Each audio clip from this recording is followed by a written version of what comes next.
Söhbeti ve Xi Jinping'in ziyareti. Vakti şundaq. Ölçemi koysanız bolu dörmet vatandaşım.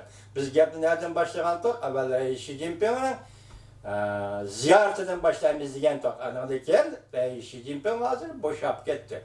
Şahsen ben karşı alamam. Şundaqlı işinimen ki Amerika Qo'shma Shtatlar hükümeti ham sizden boşap ketganligingizga karşı aladi. Bu yerda ayıp yok. Reis Xi Jinping ayıp yok. Siz 50 milyon Uygur'da Govingo'yla tilideki 50 milyon Şincanlıkta gözge ilmeysiz.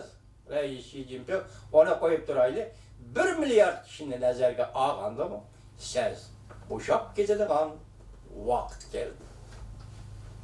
Qarang Reis Xi Jinping ben dedim bu tünügen. Açarçılık Uygurlarga neme balalarını elip geldi. Cüngoluk'a neme balalarını elip geldi değil. Açarçılık şu günge kalganda sizden vazirlik bombanızın rolü neme? Atom bombanızın rolü neme? Deniz armiyanızın rolü neme? Şu Reis Xi Jinping taksiye 16 çuka 24 çuka tam yetip gelgende karısınız Xitay tilideki goyuru. Uyghur tilideki koruma.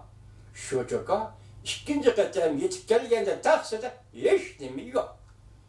Hatta yassi bilekten bir tal yaparmağım yok. Hayatmış o.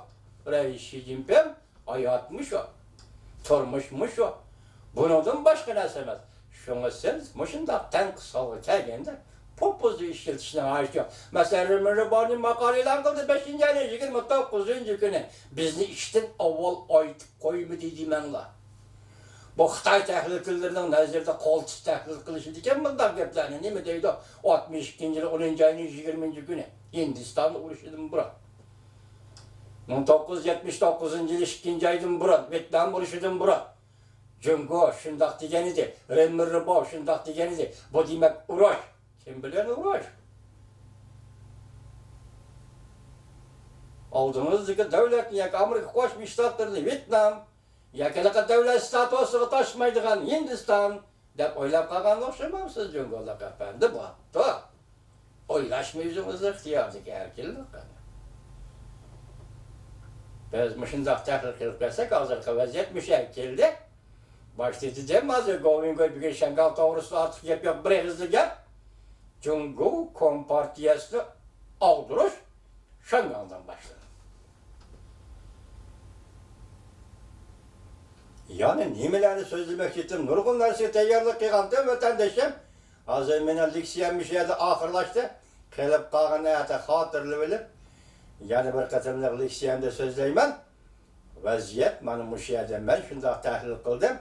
Moskvadagi faoliyat bilan Reis Xi Jinpingning bugun Washingtondagi Uyg'ur kishilik huquq vaziyati to'g'risidagi 8 kunlik o'rlashtirgan faoliyatni bir yerga qo'yib kelsangiz vatandosh ehtimol bu orliqdan chiqib kelayotgan bir xil mezilik puroq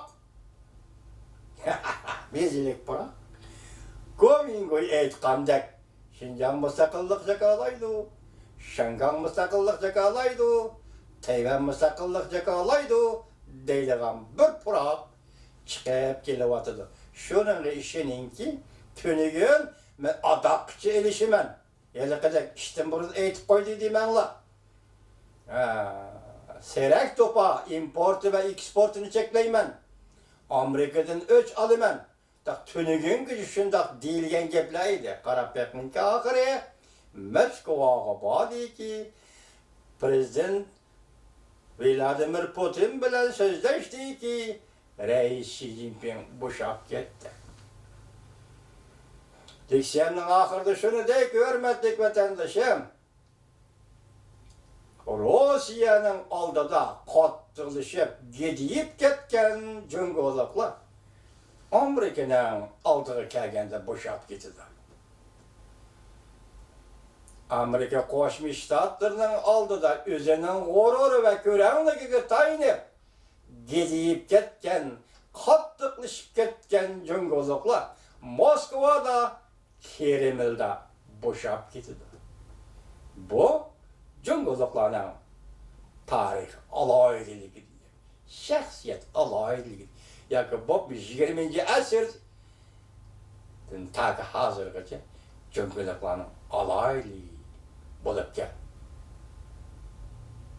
Hazır üç devlet otorisi diplomatik münasebetler muş yerine kelgende Prezident Trump'nın izchil eğer besiqlik bilen turup kelişgen davamlı kaldı Reis Xi Jinping menin yaxşı dostum dep tekrarlap kelişi. Bugün tönügün gücü şundak yerine eğizin çıkamağanı yok. Ahırgıcı elişimen degen Reis Xi Jinping'in Moskva'da bu şapket geldiği. Şununla işinin ki menen bu katım şendim Govingu'nun sözüge 6. ayının 29. günü hakikaten Japonya'nın Osaka şehrinde alemce özgürüş bolacaqallık eden direkt bir vatıdır. Bu vakit yetip kelgendektir. Hürmetli vatandaş.